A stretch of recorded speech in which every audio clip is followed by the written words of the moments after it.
What's going on, Bulls fans? Welcome to another episode of Chicago Bulls Central, your number one spot for everything Chicago Bulls related. On today's episode, I'm going to tell you guys why the Chicago Bulls may have just given Marko Simonovic the best birthday gift he got this year. We're also going to dive back into the mailbag to do our second mailbag episode of the weekend. We're going to dive into your voicemails right after this. You are now tuned in to Chicago Bulls Central, your number one place for all Chicago Bulls news and content.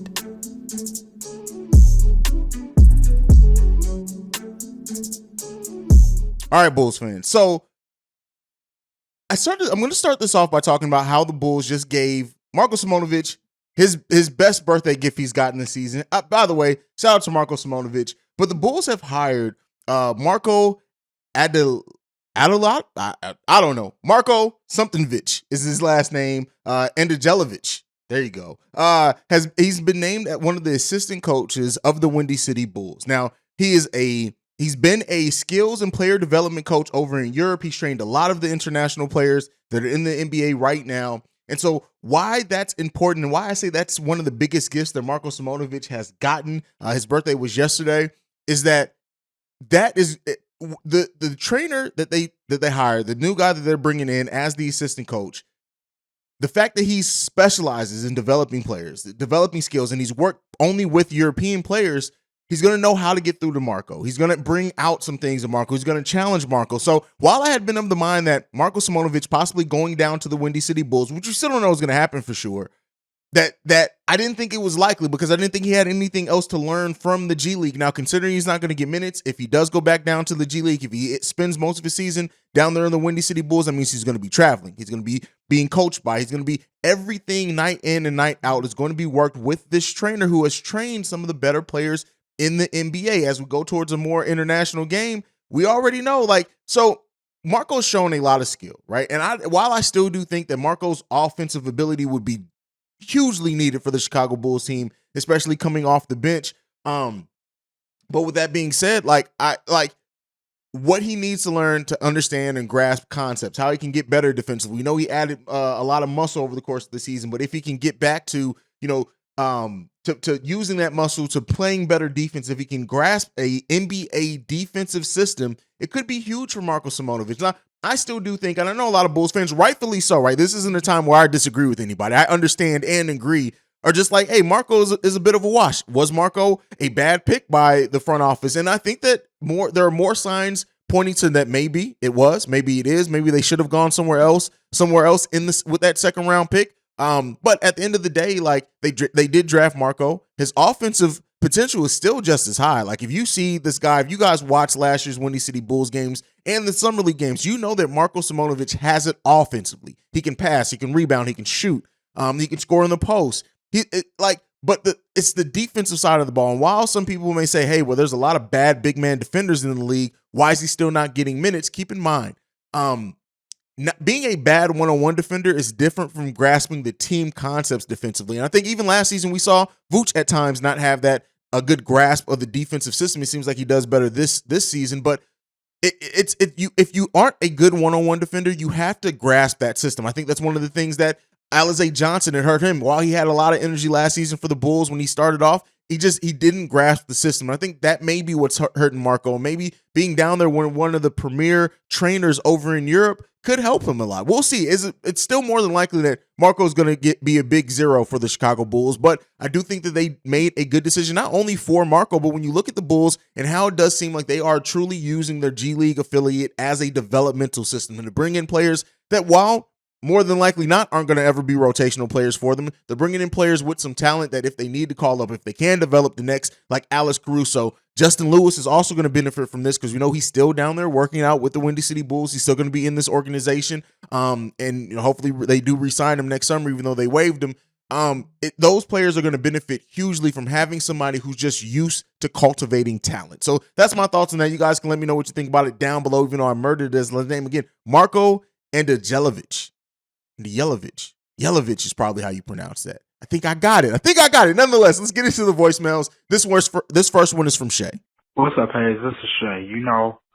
I've been thinking, and you probably don't get this message when the season starts, but if Ayo DeSumo outperforms performs, and this is his contract season, have you ever thought that maybe he just might be Lonzo Ball's permanent replacement?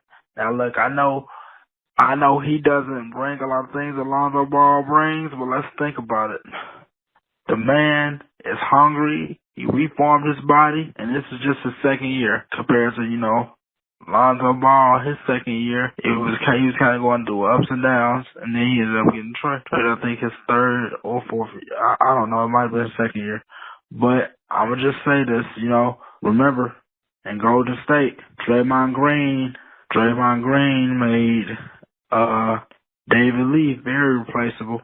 Bam Adebayo did the same thing to Hassan Whiteside, and everybody thought Hassan Whiteside was going to be the next franchise player, and it ended up being Bam Adebayo. Jimmy Butler also made Luol Deng and Rip Hamilton expendable.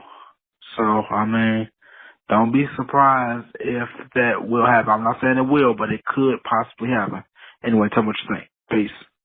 All right, so Shay loves using this comparison to Jimmy Butler, to David Lee, and this is like his third time now using the same comparison. Shout out to Shay too, by the way. But I've said this before. I've been very vocal on this. I'm not somebody who thinks that the starting position isn't still going to be marked for Lonzo. I do think that there's a chance that Lonzo does not start a game this NBA season. I do think that when he comes back in January, depending on how long it takes him to get back in groove and things, like being out of basketball for a calendar year, is going to be it's hard. It's tough to do. So I do believe that they're going to bring Lonzo still back off the bench initially anyway, depending on how close his return is to the playoffs and how this team has worked so far to the season up until that point. If they build a lot of great chemistry in that starting lineup, I don't know if Billy Donovan disrupts that. Now, I still do think that then by the following next season, Lonzo's still going to be our starting point guard. I think that Ayo would have to have such a season to show. And look, the fact of the matter is Ayo, very much like Jimmy Butler, did show and get off the bench. He got off bench a year earlier than Jimmy Butler. He's shown how that game grows and develops. Could still be, the sky's still the limit to it. But I think his game would have to get such to a point for the Bulls to say, hey, we're not even going to think about starting Lonzo Ball back. I just don't know. No matter what his contract is, I just don't know. I would have to see it come to fruition. Now, as far as Ayo having a big season, he's going to be key. I do think he's going to have a big season. But I look at the situations like Jimmy Butler. You said that he made Rip Hamilton and Luol Deng obsolete. He didn't. Keep in mind, Jimmy Butler's first season getting significant minutes, him and Luol Deng had his best season as well. So it wasn't until Luol had a severe injury that it really was like, okay, we can sustain this Luol Deng thing because of Jimmy playing so good. But they didn't go away from Luol just because Jimmy Butler took a significant injury. And then as far as like Rip was a veteran. He was never meant to be here long, so it kind of is what it is. He didn't play the best when he was a Bull. Either way, the David Lee thing, again, another aging veteran. The thing that makes this Lonzo Ball situation so much different than the ones that you name is Lonzo isn't an aging, injured veteran. Like, he's an injured young player. Still only 24 years old, and what he's shown at this age and the fact that he still can progress some. Keep in mind, Lonzo Ball isn't probably done progressing. We still can see some things of what he can do with breaking defenses down, getting more to the rim, being a better finisher at the rim, things like that. If those things happen, like, I don't think you go away from, yes, they both still have sky's the limit. Ayo's 2 years younger, but I don't know. I'd have to see how this season goes for Ayo before I'm ever willing to say that. But shout out to Shay for that voicemail. Let's go ahead and get to the next one. This one's from Marvin. Going on, hey, Marvin. Just calling in to give a little preview, man, how I feel about the beginning of the season for the Bulls. First of all, I just want to give a shout out to Billy Donovan. I think him incrementing this new offense, I don't know if everybody noticed it, but the ball is moving, the guys are cutting. I think it runs the offense a lot better. I want to get into the first 5 games. I usually go in 10-game increments, but I think it's key for the Bulls in these first 5 games of the season. Now, just to start, the first 10 games of the season, we have 5 of those on the road. 3 of them against who? Supposedly the top-tier teams in the East. That's why I want to go into this first 5. First game of the season is on the road at Miami. I think this is a very important game for the Bulls simply because we can win this game. It will get rid of the rhetoric that we can't be the top 10 in the East. Plus, we win a road game. Second of all, the second game is at Washington. I think that's a beatable game, not taking anything away from Washington. But I think the Bulls are a better club. First 2 games on the road, then we got 3 straight at home, first 5 games increments. At home against Cleveland, our season opener. At home against Boston, and at home against Indiana. Guys, if we can win that first game, I think we'd be motivated to win game 2 on the road at Washington. Come home on our home opener. That's going to be another tough game against Cleveland, but I think we can get that one. Then the key game, the home game, is next against Boston. We win that game and then win that last game at home against Indiana. We start off 5-0. We also have beaten 3 of the top tier teams in the East. I think that'll get rid of all of that rhetoric. Now, if we go 4-1, I'm not too upset. If we go 3-2, I'm okay with it. But if we go 2-3 on this first 5, guys, I think that's a little concerning. But I don't think we would do it. Now, I mentioned the top 10. The next 5 games is at San Antonio, Philly, Brooklyn, Charlotte, and then at Boston again. Remember, I said we had 5 of the top tier teams on the first 10 games. If we can win 2 to 3 of those top tier teams, I think that'll be out of the way. Start off the season at 7-3, 6-4, or 8-2. I think we'd be okay. Also, I don't know if you guys have noticed, but the Bulls are running a high pick and roll and then pinning a man with Patrick Williams. That's how he got the dunks in the last game. Keep your eye on that, guys. They're running a sweet set on that, and he's pinning his man going towards the lane, and it's hard for the defense to even deal with it. So Billy's incorporated a couple of new things in his offense. Motion for one, player movement, and cutting without the ball. Hopefully we can keep this up, keep it alive until Lonzo will get back. I think the Bulls will be okay. Give me your thoughts on that, guys, and peace. Looking forward to hearing from you. Peace out. The Bulls opening season, like to start the season, 5-1, 5-0, 4-1, 3-2, 2-3. God forbid it's 1-4 or 0-5, because if it's those latter two, wait for the headlines and the reaction from Petty Roosevelt. But with that being said, the Bulls' start to the season is going to be important for a lot of reasons. It's going to show that, yeah, this is how we're playing without Lonzo Ball. You guys are counting us out, having us ESPN, for example, to finish 12th in the East because of the absence of Lonzo. Listen, is going to make a statement. If the Bulls can get an opening win against Miami, which is still a team that I do think people still look as can be a contender, but I think they do realize that they've probably taken a step back just in how their roster is. But nationally televised, way to open the season. That is a great way to cleanse the palate of Bulls not being able to beat the premier teams in the East. Now, as far as against Washington, I don't overlook that Washington team. And Marvin said they'll be motivated to win game 2. They need to be motivated to win every game to start the season. You can't use one game as like, I need to see this team motivated and locked in every single game, because that's one of the things that it seemed like we weren't at points last season. So, but as far as them opening, I think the Miami game, the Cleveland game for sure, the Cleveland Cavaliers being a team that people have looked at what they've done on paper and now in preseason said, hey, this team is clearly going to be better than the Chicago Bulls. If the Bulls can come into that matchup and win that game, it doesn't need to be a blowout. I wouldn't expect that. That'd be crazy to expect. They just need to win that game. If they can beat Miami and Cleveland, right, regardless of what happens in Washington and Boston. So look, the first 5 games are Miami, Washington, Cleveland, Boston, and Indiana. If they can beat Miami, Cleveland, and Boston, I almost don't care if they lose the other 2 games. That shows that I think that would go a long way of saying, hey, this team is not the same Chicago Bulls team. They are beating the better teams in the East. And you look at San Antonio, Philadelphia to follow that one. Then we got Philadelphia, Brooklyn, Charlotte, and Boston again. And then we got Toronto and a home and home. That stretch, that first 10 games of the season is going to be a big part of going forward. And 3 of those games are nationally televised as well. It's going to go a big part in cleansing that palate, like I said, of Bulls can't be the top teams. If they lose, they can lose all 3 or 4 of those games and then win all the other ones, and it's not going to really change much for my perception, or it shouldn't for the national media perception. They need to beat the premier teams in the East. I'm not saying they need to sweep them and beat all of those matchups, but they need to play. And even if they do lose, they need to look like they belong. So many times, not only did we lose, we got blown out. Those type of things. We need to play those teams tougher, get the wins where we can for sure. And I think the start of the season is going to go a long way in telling us where this Bulls team, at least right now, they will progress and get better some over the season, but where they are. So I agree with Marvin for the most part there. But Billy Donovan's new offense, right, to end that, I've talked about this a lot so far on this channel, the motion of it. I just want to see them stick to it when they face some adversity. I want to see them stick to that if they lost a couple of games on back-to-backs. I want to see them stick to that and not devolve back into it's either Zach or DeMar. If they can keep that ball movement, the motion, the tempo, both in the first unit and the second unit. That's going to go big ways. And talk a lot about the offensive new system. It seems like the defensive system is improved as well. When they rotate, there were times where they didn't rotate as quick, especially in the last 2 preseason games. But if they focus, they get into the rotations quickly. This is a team that can switch a lot. And if they use that to their benefit, then it's going to really transform the offense and the defense of the NBA. I mean, of the Chicago Bulls. So let's hope that we see that over the course of that first 5 games, but even further, the first 10. And then we'll see where the Bulls sit. I think we're going to know a big part of where this team sits amongst other teams very early on in the season. We also faced Denver. We faced New Orleans twice early in the season. Boston again. We faced Boston 3 times in the first month of the season. Keep in mind, we only played them 4 times, I think, this year. Maybe it's only 3 times this season. Then we got Milwaukee.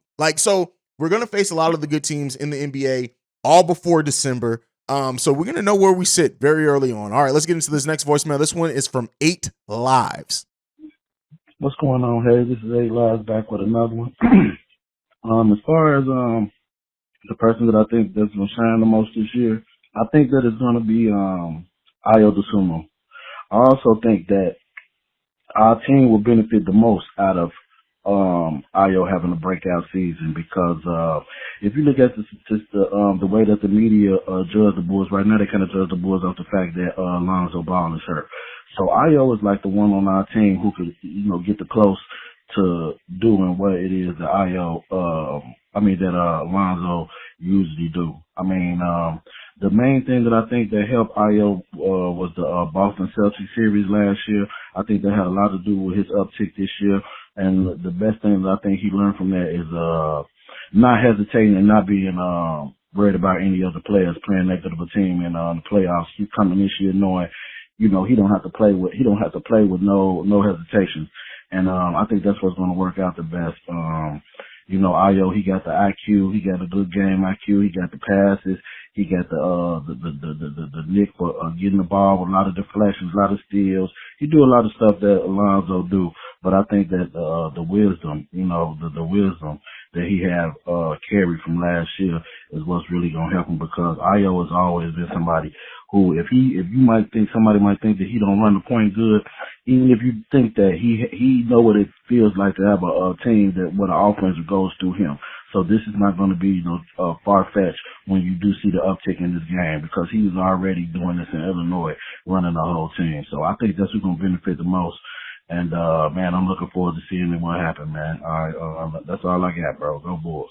All right, so 8 Lives responding to one of my episodes from last week in which I said, what player is going to shine the most or have a breakout season? He's picking Ayo Dosunmu. And I think if Ayo is to have a big season for the Chicago Bulls, like I said before, just like with Patrick Williams, and sometimes we overlook it because he did so many other things better, but Ayo passed up a lot of shots in crunch time last season. He didn't want to be the one to miss. He didn't want to mess up. He took some too, and he made some and he missed some, but there were a lot still that he passed up. I think a more confident Ayo that's coming into the season knowing he's the starting point guard for one, and understanding that role. Even Lonzo helping mentor him some, and just his development with those point guard skills, because Ayo really still is a combo guard when you look at his size, but him developing those point guard skills a little bit more, becoming a game manager. Everything isn't going to run through him. When you have the passers and the players that have had offensive run through them in DeMar, Zach, and Nikola Vucevic, that's going to be your primary person to do that. So him getting into the motion, shooting more mid-range shots, getting into the three-point shots, taking those shots confidently.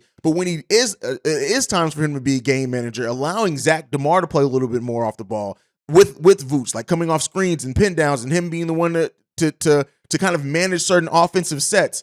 As that develops for Ayo Dosunmu, those Drew Holiday comparisons are going to come to light. I already said on the video earlier, when you look at Drew Holiday's first NBA season to Ayo Dosunmu's first NBA season, the numbers are almost identical. The efficiency is almost identical. The usage rate was higher for Drew Holiday, different team, but all those other things were very, very similar. So if he can take that leap in this second season, right, and shown as the starting point guard, hey, not only am I stronger now, not only is my body ready to go into a longer stretch of the season, I'm not going to hopefully hit that wall. Taking those shots, being a more dangerous part of the offense. We already know what he brings defensively. Learning to play more without the ball. It's going to be great. Ayo Dosunmu has not even scratch the surface of the offensive potential he flashed in Illinois. That is why his potential is so high coming into the NBA and even being that second round pick. So hopefully we see that from Ayo Dosunmu. All right, let's go ahead and move into this last voicemail from today. This one's from Isaiah. What's up, hey? This your boy Isaiah, calling from Walker, Louisiana. I was calling, only had 2 questions. The first one is, what do you think about Ayo Dosunmu this year? You know, I feel like he's doing good. He's doing a little good so far. But how do you feel about him? And my other question is, do you feel like DeMar DeRozan will have a successful season like he did last year? Being a good player, all that. But that's all I wanted to ask. And bye. Shout out to the younger listeners of Chicago Bulls Central. Shout out to them. And shout out to you for leaving a voice. Did your mama know you called? Anyway. So what do I think about Ayo Dosunmu? I think I just said it in response to the last voicemail. I have the sky's the limit for Ayo. I love those Drew Holiday comparisons for him more and more. When you look at his defensive efficiency, he's great. He's going to be all those things. I think the talent that the Bulls got in the second round with Ayo Dosunmu is just hugely wild. And it sucks that they didn't give him the 3-year deal because now we have to extend him, and he's probably going to get a considerable contract extension. I think the most he can get is like 10.3. Bulls are probably going to go ahead and give him all of that. But I do think that, that's how this team, that's how you get value when you're a team, especially if you're a team that's winning. If you can start finding value in that second round as well, that players that it can at least turn into rotational players, much less a player like Ayo turning into a starter for us. I'll bet it with injury. You think the sky's the limit for that? So sky's the limit for Ayo Dosunmu. Now, as far as the second question, will DeMar have a successful season for the Chicago Bulls? Successful, yes. I don't know if he has statistically the same season he had last year, but if I was going to bet on one player to know what they're going to give me this season is going to be DeMar DeRozan. Absolutely. DeMar DeRozan is the one constant for the Chicago Bulls. Vooch was very consistent last season as well as far as like his output, but we know his play game to game was kind of up and down as well. He was the most consistent player in the playoffs, I should say, for Nikola Vucevic. But with that being said, like, DeMar DeRozan, the reason he came here is for that consistency. The reason he came is because you know what DeMar is going to do. If nothing less, DeMar is going to get to that line. DeMar is going to get you some baskets. DeMar is going to dance in the mid range. DeMar is the person that I'm not worried about having a successful season. Now, I don't know if he has the same statistical season. I don't know if he has that same output, and hopefully he won't need to because the rest of the team has improved so much, and the new offense and all these things has improved to make people more dangerous. But I definitely think DeMar DeRozan is going to have a successful season for the Chicago Bulls. That's not one thing that I don't think I've ever questioned that. I think he's definitely going to have a successful season. You guys can let me know what you think on that one down below. But that is it for the mailbag today. Make sure you're following the show at Bulls Central Pod. You can send us any feedback, questions, comments, concerns, bullcentralpod@gmail.com. Lastly, if you want to leave a text and or voicemail, the number to do so, 773-270-2799. We're the number one spot for everything Chicago Bulls related. And by the way, if you made it to the end of this video, NBA Central will be launching today. So make sure you guys go ahead and check out that channel as well. But that is it for me for today. Like I like to end every episode on, go Bulls. Love you guys. Peace, y'all. This has been a presentation of the Break Media.